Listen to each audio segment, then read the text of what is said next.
ప్రతి మనిషి జీవితంలో ఇలాంటి ఓ సమయం వస్తుంది. అసలు నేను అనుకున్న పనులేమి జరగట్లేదే అట్టి, నేను అనుకున్న పని జరగాలంటే నేను ఏం చేయాలి, బహుశా ఆ రోజు నేను ఆ పని చేసుకుంటే బాగుండేదేమో. ఇలా గంటలు గంటలు, కొందరైతే పొద్దున లేదు రాత్రి లేదు ఇలా ఆలోచిస్తూనే ఉంటారు. వాళ్ళు ఈ ఆలోచనలో నుండి బయటికి రాలేరు. దీన్నే ఓవర్ థింకింగ్ అని అంటారు. ఈ వీడియోలో మనం ఓవర్ థింకింగ్ గురించి మాట్లాడుకుందాం. అసలు మీ దృష్టిలో ఆలోచనకి కారణం ఏంటి? చాలామంది దీనికి ప్రాబ్లమ్సే కారణం అనుకుంటారు. ఒకవేళ ప్రాబ్లమ్సే కారణం అనుకుందాం, అసలు మీ జీవితం మొత్తం మీద మీ ప్రాబ్లమ్స్ ఎప్పుడు ఉండవు. జీవితం అంటేనే ప్రాబ్లమ్స్. ఈరోజు మీ ఆలోచనకి ఒక ప్రాబ్లమే కారణమై ఉండొచ్చు, కానీ రేపు ఆ ప్రాబ్లం ఉండదు. ఆ ప్రాబ్లం తీరిపోతుంది, ఇంకో ప్రాబ్లం వస్తుంది. అప్పుడు కూడా ఇలాగే ఆలోచిస్తూ కూర్చుండిపోతారా? అయినా జీవితంలో ప్రాబ్లమ్స్ లేకపోతే ఆ లైఫ్లో మజానే ఉండదు. జీవితంలో అప్స్ అండ్ డౌన్స్ జరుగుతూనే ఉంటాయి. అలా అని ఆలోచిస్తూ కూర్చుండిపోలేం కదా. అసలు నిజం చెప్పాలంటే మీ ప్రాబ్లమ్స్ మీ ఆలోచనలకు కారణమే కావు. మీరు మీ జీవితాన్ని ఎలా చూస్తున్నారో అనే దాన్ని బట్టే మీ ఆలోచనలు ఉంటాయి. ఫస్ట్ మీరు మీ జీవితాన్ని అర్థం చేసుకోండి. మీ చుట్టుముట్టు జరిగే వాటిని అర్థం చేసుకోండి. దాని తర్వాత వాటిని అలాగే యాక్సెప్ట్ చేయండి. ఒక్కసారి మీరు యాక్సెప్ట్ చేయడం మొదలు పెడితే ఇంకా మీ బ్రెయిన్ వాటిని పాజిటివ్గా తీసుకోవడం స్టార్ట్ చేస్తుంది. ఒక్కసారి పాజిటివిటీ స్టార్ట్ అయ్యింది అనుకోండి, ఇంకా నెగిటివ్ ఆలోచనలు మీ బ్రెయిన్లో ఉండవు. అప్పుడు మీరు పీస్ఫుల్గా ఉండొచ్చు. ఒక్కసారి ట్రై చేయండి. మీరు మీ లైఫ్ని అర్థం చేసుకొని మీ లైఫ్లో జరిగే వాటిని పాజిటివ్గా ఆలోచించడం స్టార్ట్ చేయండి. మీకే మీ లైఫ్లో డిఫరెన్స్ తెలుస్తుంది. చలో ప్రాబ్లమ్స్లోకి వెళ్దాం. అసలు మీ ప్రాబ్లం ఏంటి? మీరు బిజినెస్లో లాస్ అయినారా? అట్లీస్ట్ మీరు ప్రయత్నం చేశారు. బయట కొన్ని లక్షల మంది ఏ ప్రయత్నం లేకుండా ఏదో ఆలోచిస్తూ నేను అది చేస్తా ఇది చేస్తా అని ఆ ఆలోచనలోనే ఉండిపోయారు. మీరు అట్లీస్ట్ ఒక ప్రయత్నం చేసి దాని నుండి చాలా పాఠాలు నేర్చుకున్నారు. అండ్ మీరు నేర్చుకున్న పాఠాల నుండి మీ జీవితాన్ని గెలవడానికి కొత్త అడుగులు వేస్తారు. అవును, మీ పాత బిజినెస్ లాస్ అయ్యింది, కానీ అది మీకు చాలా పాఠాలు నేర్పింది. మీరు తప్పకుండా ప్రయత్నం చేస్తూనే ఉంటే ఏదో ఒక చోట సక్సెస్ అవుతారు. కానీ గుర్తుపెట్టుకోండి, మీరు నేర్చుకున్న పాఠాలు ఎక్కడ మరవకూడదు. అండ్ మీ ఆలోచనలతో అక్కడే ఆగిపోకండి. చలో ఇంకో ప్రాబ్లం డిస్కస్ చేద్దాం. మీరు ప్రేమించిన వాళ్ళు మిమ్మల్ని వదిలి వెళ్ళిపోయారా? అసలు ఏంటి భయ్యా, నువ్వెలా అయితే మనిషి, అవతల వాళ్ళు కూడా అలాగే మనుషులు. వాళ్ళు వెళ్ళిపోవడానికి 1,00,000 కారణాలు అయి ఉండొచ్చు. వాళ్ళ ఇంటి పరిస్థితులు అయి ఉండొచ్చు, లేదా ఇంకేమైనా అయి ఉండొచ్చు. యాక్సెప్ట్ చేయండి వాళ్ళు మీ లైఫ్లో మంచి పార్ట్ అయ్యారు అని. అండ్ వాళ్ళని వాళ్ళ లైఫ్కి వదిలేయండి. ఇక్కడ నువ్వు ఇలా ఆలోచిస్తూ కూర్చుంటే వాళ్ళకి ఏమైనా ఒరుగుతుందా? అసలు ఏమీ ఫరక్ పడదు.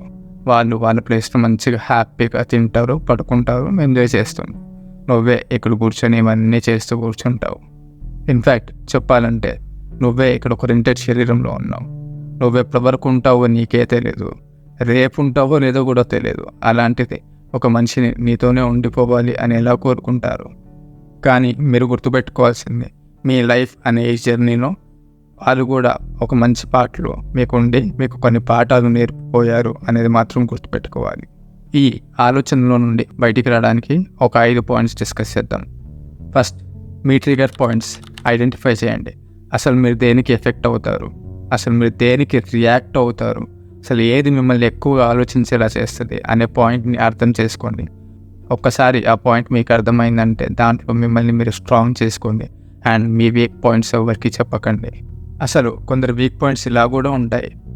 పక్కన వాళ్ళకి తెలిసిపోయింది, అసలు వాళ్ళు ఏమనుకుంటారు, రేపటి నుండి తలెత్తుకొని ఎలా తిరగాలి అని కూడా ఆలోచిస్తారనమాట.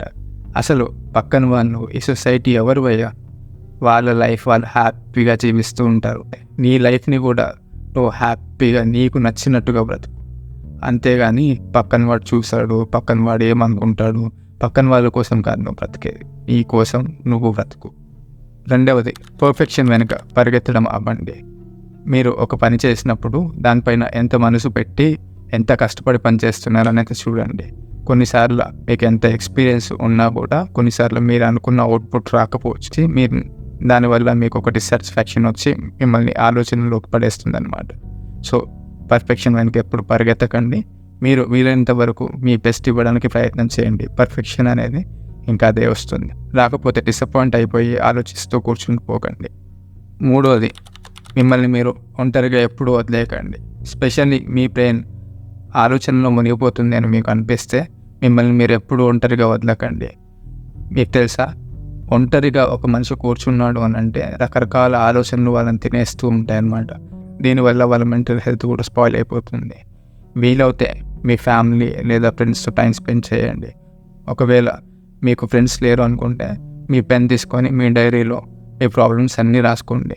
అది చాలామందికి రిలీఫ్ని ఇస్తుంది. హోప్ మీకు కూడా రిలీఫ్ ఇస్తుంది అనుకుంటున్నాను. 4వది, మిమ్మల్ని మీరు క్షమించుకోవడం, అవతల వారిని క్షమించడం. మీకు ఇలా ఎన్నిసార్లు జరిగి ఉంటుంది? మీరు ఒక ఫంక్షన్కి వెళ్ళారు, అక్కడ ఒక గొడవ జరిగింది. మీరు ఇంకా ఇంటికి వచ్చి ఆ గొడవ గురించే ఆలోచిస్తూనే ఉంటారు. ఇలా ఎన్నిసార్లు జరిగింది?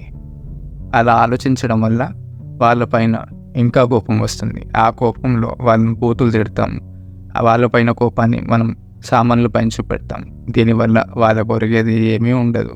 వాళ్ళు వాళ్ళ ప్లేస్లో ప్రశాంతంగా ఉంటారు. నువ్వే ఇక్కడ వాళ్ళని తిడుతూ, సామాన్లు కొడుతూ, వాటిపైన వీటిపైన కోపం చూపిస్తూ, నీ బీపీ పెంచుకొని, నీ నిద్ర కోల్పోయి, నీ హెల్త్ స్పాయిల్ చేసుకొని ఆలోచిస్తూ ఉంటావు. అందుకే ఒకవేళ మన తప్పు ఉంటే మనని మనం క్షమించుకోవాలి, లేదా వాళ్ళని క్షమించేసి వాళ్ళ మానవ వాళ్ళని వదిలేయడం బెటర్. ఏదైనా ఉండనివ్వండి, మీరు పడుకునే లోపు మీ ఆలోచనలన్నీ క్లోజ్ చేసి ప్రశాంతంగా బెడ్కి పడుకోవాలి. ఇక 5వ point, yoga, meditation are walk. మీకు అందరికీ తెలిసిందే, యోగా చేయడం వల్ల చాలా బెనిఫిట్స్ ఉంటాయి. సైంటిఫికల్లీ కూడా ప్రూవ్ అయింది. యోగా చేయడం వల్ల మన బాడీలో కొన్ని ఫీల్ గుడ్ హార్మోన్స్ రిలీజ్ అయ్యి మనని నెగిటివిటీ ఆలోచనల నుండి దూరం పెడుతుంది అన్నమాట.